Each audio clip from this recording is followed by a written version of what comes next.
What's up, you guys? Me, Speedy Lewis, and welcome back to my YouTube channel. Today, you're watching this video is to show you how to replace a coolant sensor on the 5th gen Camaro SS 6.2 liter. So apparently, if your Camaro AC went out because temperature too high, or your coolant gauge isn't marking the coolant, chances are your coolant sensor went out. So first things first, I'm gonna show you guys how to take it off very quick. Open the car up, pop open the hood. And it's going to be on the driver's side by the water pump. So right here, as you can see, that right there is the coolant sensor. That right there, as you can see. So we're gonna take it off.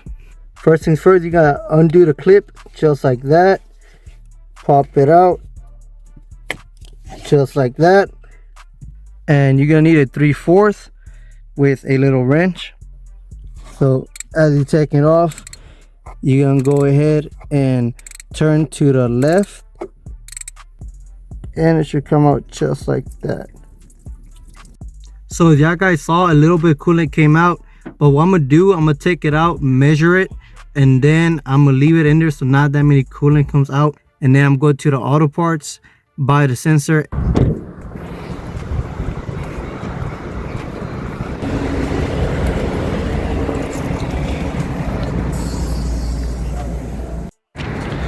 $27.05 in total with the taxes.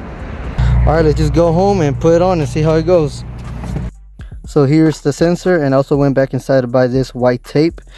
This is usually like white rubber tape. This is mostly used for the stud, so when you put the coolant sensor in there, it doesn't leak. So you just wrap this around the stud and you just put it inside the bolt and it won't leak. So I mean, I highly recommend it to get this. It's only like what, like $5 to $3. So yeah, so this is how you wrap the white tape. You just grab the sensor and loop twice around it right here where the studs is at, and yeah, that's pretty much it. So now you take this one off by hand. Obviously some coolant's gonna leak, but that's fine.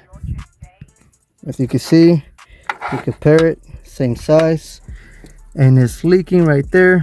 Just go ahead and grab your new one, just put it in there. First things first, tighten it by hand and then get the wrench, which is a 3/4. It's okay if some coolant leaked, and it's nothing much of a big deal. Ain't nothing much, as long as it doesn't leak all of it, you're fine. We're gonna check the level. If the level's low, we're gonna add a little bit. If it's fine, we're just gonna leave it like that. All right, now it's on there. Now you just connect the electrical harness to it, just like that.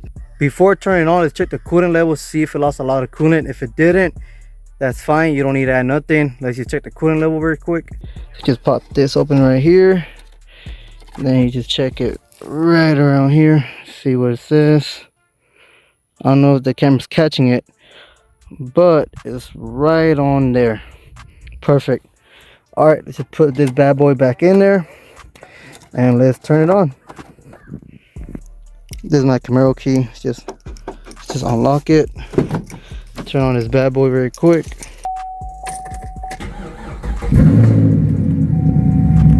Let's see if it marks the temperature now.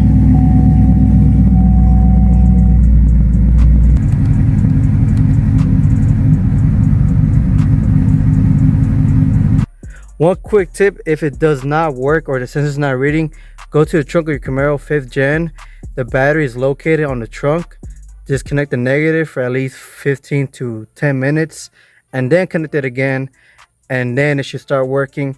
Literally, as soon as I disconnect the battery and waited like 5 to 10 minutes, it started reading the temperature of the coolant, and now it marks the temperature. Also, by fixing the sensor, you also fix your AC.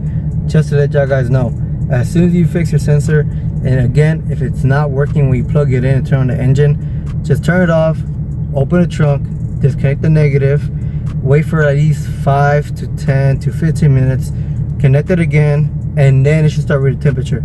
If it reads the temperature, it means it's working fine and your AC should start turning on. And the normal coolant temperature for a car is around like 200 to 220, just to let y'all guys know. So if y'all guys see that coolant temperature 290, that's normal. If you see it around 200, that's normal. Max around 220, that's a little bit hot. But if you're low on coolant, just add a little bit coolant. Remember, the coolant temperature sensor is just to measure the temperature of the coolant, not if it's low. But if it is low on coolant, you can just, again, take out the strip, check it yourself. Sometimes it's not even the coolant sensor. Sometimes you could be low on coolant. But most of the time, if you are good on coolant and the temperature is really high and then just running hot, check your coolant first. And if it's not low on coolant, then it's the coolant sensor. So yeah, that's one good tip that I can give y'all guys also. Alright guys, that's pretty much it. As you can see, it was a really quick and easy fix. If you liked today's video and it was helpful, please leave a like and subscribe. As always, I'm Speed Lewis, and I'll see you guys next time. Bye.